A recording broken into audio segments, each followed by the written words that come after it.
Joining us now on the line from Kingston, Ontario, Melanee Thomas. She is a postdoctoral fellow in Canadian Affairs at Queen's University. And Melanee, we're glad you spared some time for us on TVO tonight. How are you? I'm very well. Thanks for having me here. Not at all. I want to start by just bringing up a couple of charts to show where we're at right now in Canadian politics and Ontario politics vis-a-vis men versus women participating.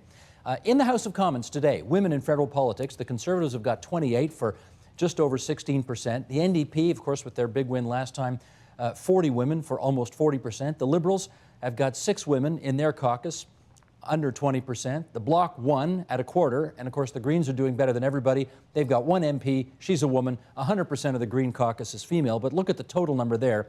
South of 17% of the members of the House of Commons are women.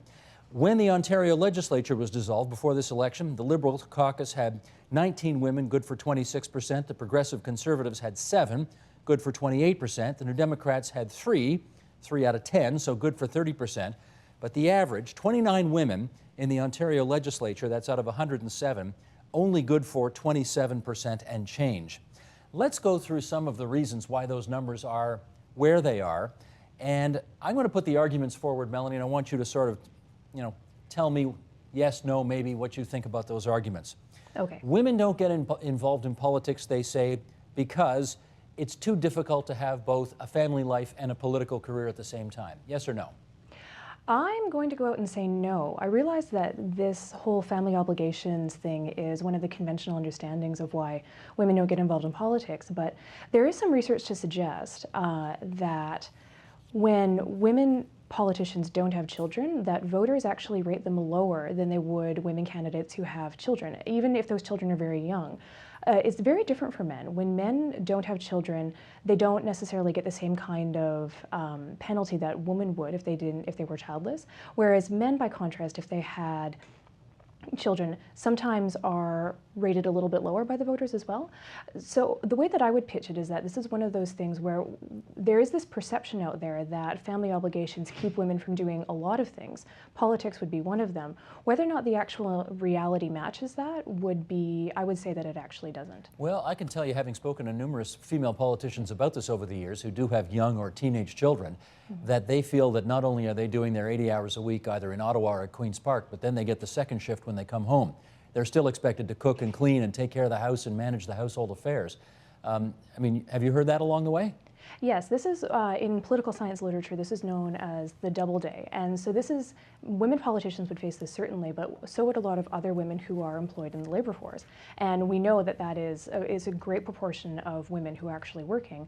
And since the 1960s, the proportion of women who actually work with children at home, even children under the age of 5 or 6, has been steadily increasing since then. So this isn't a political phenomenon. This is a women that are working phenomenon generally as well.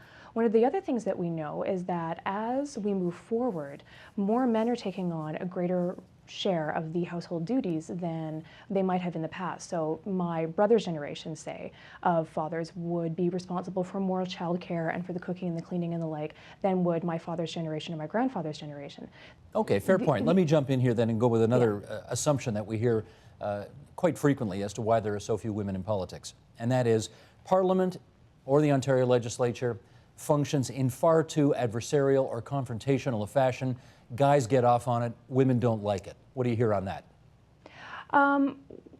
There was an argument that suggested that and there still is an argument in the literature that suggests that as the proportion of women increases in a legislative assembly like the Ontario legislature or like the House of Commons in Ottawa, that the tone and the nature of politics would improve. And I think there might be some grounds to that. That said, in the Canadian context, the way that we structure party interactions where partisanship and point scoring and question period and the like, what we see as the public, I think is always going to seem much more adversarial than the other aspects of doing day-to-day sorts of things, either in legislative committees or when it comes to actually doing individual conversations between members and the like. I think the stuff that we see seems much more hostile than a lot of the other day-to-day business. And again, with that, I think that there are actually a lot of women who do enjoy the combative nature of the political game. I also suspect that there's a lot of other people, women and men alike, who actually don't enjoy that as well, but I don't think that this is one of the things that really keeps a lot of qualified women out of politics. I think this might keep some people, generally speaking, out of the whole political fray because they don't enjoy doing business that kind of way. But because I think is actually a smaller, though very visible part of the political system, I'm not sure this is what keeps women out of politics. Okay, let me do one more, Melanee. How about this? Women, unlike men, won't give up their family lives and make up that and make that kind of sacrifice because they realize that once they get to Ottawa or Toronto, power is so concentrated in the Premier's office or the Prime Minister's office that they're not prepared to make that sacrifice for that little influence. Do you hear that? I have heard that in the Canadian context, and while it's an interesting theory, I don't think it actually bears out in reality either.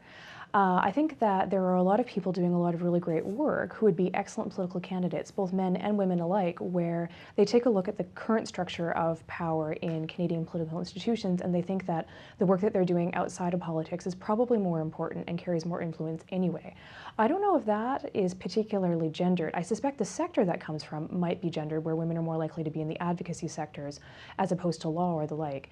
But there's also research from the United States that suggests that the gender gap in political ambition, men are noted to be more ambitious in politics than are women, but family obligations can't explain why that's the case.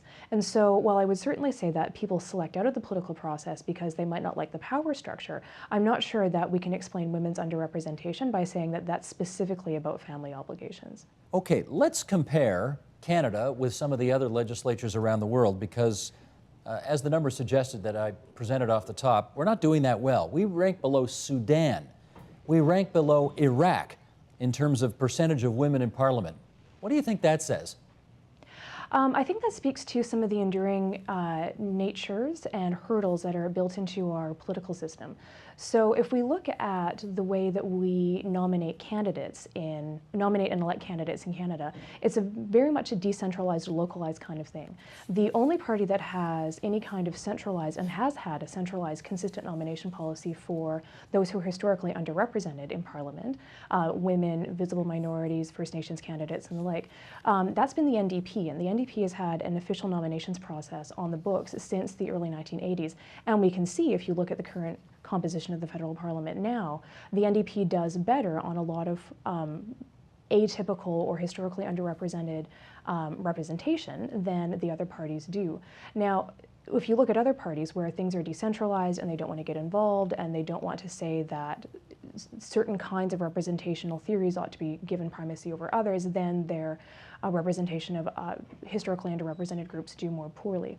The other thing is that it makes it more difficult for a country like Canada, with our electoral system and the way that our parties work, to enact something called gender quotas. So this is something that Sweden used. Sweden started to implement voluntary gender quotas within their parties in the early 1970s, and by 1994 they had the world's first gender equal parliament. Should we do that here? Sorry? Should we do that here?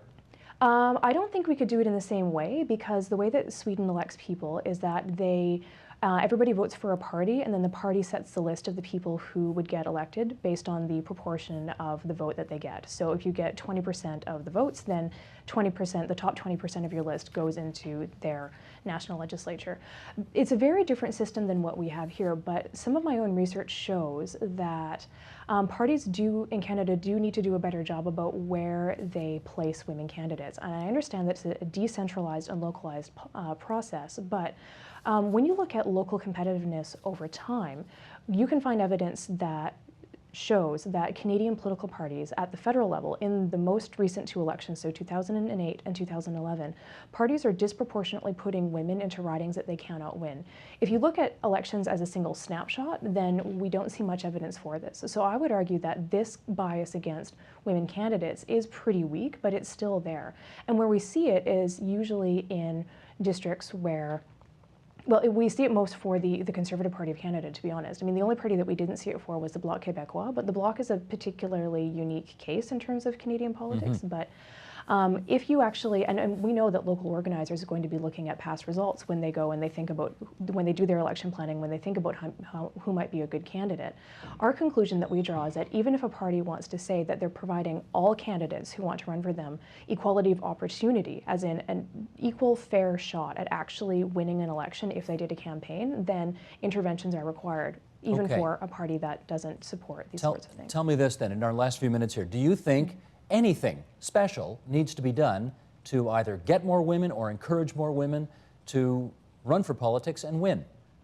I wouldn't phrase it as something special needing to be done. I would say that you can't apply the same framework for political recruitment or for doing politics and expect it to fit every single constituency in the country.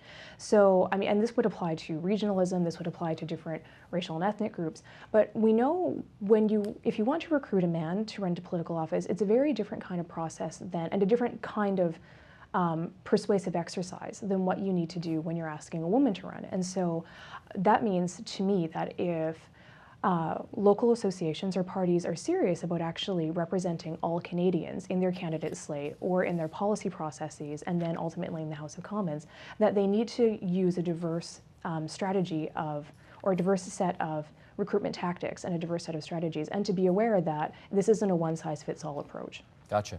Melanee Thomas, it's good of you to join us on the line from Kingston, Ontario. Thanks so much. Okay, thank you very much.